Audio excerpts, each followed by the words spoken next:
باوکی بەڕێز خوای گەورە منداڵی پێبەخشیویت، خێزانی پێبەخشیویت، مناڵەکانت خێزانیشت بە هەمان شێوە. زۆری پێ ناخۆشە کە تۆ ڕەزیل بیت، کە تۆ چروک بی، کە تۆ بەخیل بی، مەسروفیان نەکەی. خۆشەویستی خوا صلى الله عليه وسلم لحديث صحيح بخاري هاتوتيان فلان كس بيا بشاك بس رزيلة فمي وأي داء أدوأ من البخل. جابو درديك هي نخوشيك هي للرزيلي بيسترو خرابتر به درديكي بيسة براسي دبينم سرم سور دمينكم الله كسيك هي دولة منن بلام مناڵەکانی و خێزانەکانی زۆر بە داماوی دەژین، زۆر بە نەبوونی دەژین، کۆمەڵی ئاواتی زۆریان هەیە هەمووی دەچێتە ژێرگڵ. من مناڵم ئاواتێکم هەیە کە بوومە پیاوێکی گەورە چ ئاواتەکەم نەهاتە دی قیمەتی چێ تازە بۆم بکەی، نابێت ئەم شتە بکرێ. بەڕاستی زوڵمێک گەورەیە، هاتە و قایمی دەکەیت و خێزان و مناڵەکەت احتیاجی خەڵکە بەیانی برای بەڕێزم ئەی ئەو کەسەی کە دەست ئاوا گرتووە هەر پارەکەوەکەیتەوە.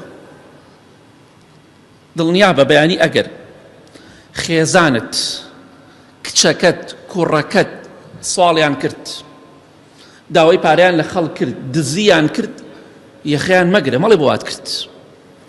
خێزانەکەت ئامادەنی پارەی بدەیتێ، مناڵەکەت بە هەمان شێوە داماوە. یعنی وەڵڵاهی خەڵک ئەزانم کچەکەی لە زانکۆی ڕۆژی 250 دینار دەداتێ، 250 دینار. کچێ داما بڕاتە زانکۆ 250 دینار، وەڵڵاهی ڕۆژی 50,000 بداتێ وازانێت تەماتەیەکە ئەوە پارەی زۆرە. ئەو نی بڵێ نەیبێ، هەیەی زۆریشی هەیە، زۆری ئەوامان هەیە. ژنەکەی ڕاتە بازار ئەڕوا بۆ عیادەی بەپێی پێویست پارەی ناداتێ.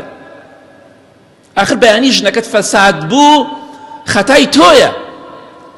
بەیانی مناڵەکانە دەستیان لە خەڵپان کرد و دزیان کرد، مەڵێ بۆ دزیتان کرد، مەڵێ بۆ داوای پارەتان کرد، تۆ نایەندەیتێ ئیچی بکەن. بۆیە زۆرێک هەندێک ژن هەیە خراپبوونە لەگەڵ خەڵکا پەیوەندیان دروست کردووە لەبەر ئەوەی پیاوەکەی هیچ حسابێکی بۆ ناکە. احتیاجی 5,000 10,000 والله شەرمە پیاوێک هەی بێ و ژن و مناڵەکەی احتیاج بێ، ئەوەی تواناتێ بۆیان سەرف بکە. لەخوا بترسن. پێغەمبەری خوا فەرمیە صلی الله عليه وسلم لە حەدیثێکی صحیح مسلمدا دەفەرمیە كفى بالمرء إثما أن يحبس عمن يملك قوته. بس بۆ شەڕێتی و خراپێتی ئینسان، بۆ تاوانباری ئینسان، ئەگەر ئینسان تەنها ئەمەی هەبێ، بەس ئەم تاوانەی هەبێ، بەس ئەم خاڵیت هەبێ، خۆشەویستی خوا فەرمیە صلی الله عليه وسلم بەسە بۆ تاوانباری ئینسان کە بە تاوانبار هەژمار بکرێ کە ئەوەی هێتی لە ماڵ و مناڵەکەی دەگرێتەوە. ئەوەی ڕەزیل بێ نەخۆشە، نەخۆشیەکی کوشندەی هەیە، کێشەی عەقڵیشی هەیە. باشە پارەم بۆ کێ کۆ کردوتەوە؟ ئەگە بۆ ژن و مناڵی خۆم نەبێ، بۆ براو بۆ خزمی دراوسێ کۆ کردوتەوە نەوەڵە، ئەی بۆ نایەندێتی، بۆ مەحرومیان دەکەی. بەخوا ئەمڕۆ لیان بگرەوە، هەڵی گرە و کلیلیدە.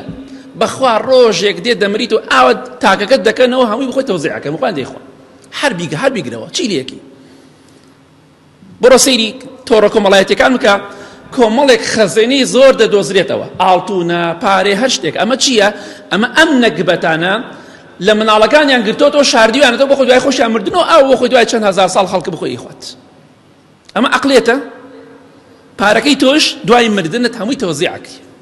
ئەوە مزگەنیت پێدەم. بۆیە بیکە پیاوەتی و ئەمڕۆ بیخۆ بیکە چاکە بۆ قیامەتی خۆت.